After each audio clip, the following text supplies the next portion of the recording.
संसार दावानलीढलोका प्राणाय कारुण्य घना घना त्वं प्राप्तस्य कल्याण गुणानवास्य वन्दे गुरु श्री चरणारविन्दं महाप्रभु कीर्तन नृत्य गीत वादित्रमादन मनसोरसेन रोमाञ्चकम्पा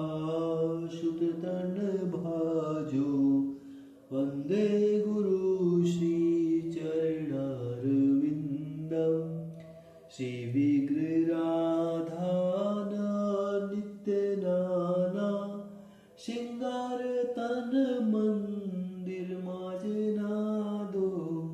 युक्तस्य भक्तान्युशनोऽपि वन्दे गुरु श्री चरणारविन्दं चतुर्विध श्री भगवत प्रसाद स्वादन तृप्तान् हरिभक्त सदान् कृत्वा तृप्ति भजत सदैव वन्दे गुरु श्री चरणारविन्दं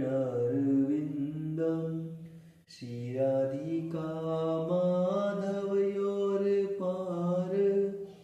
माधुर्य लीला गुणरूप नाम्ना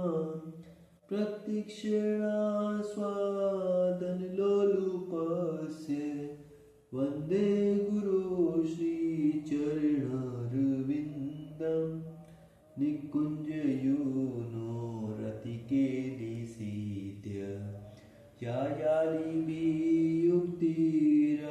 यायालिभियुक्तिरपेक्षणीया तत्रातीताक्षात् अतिवल्लभस्य वन्दे गुरु श्री चरणारविन्दम्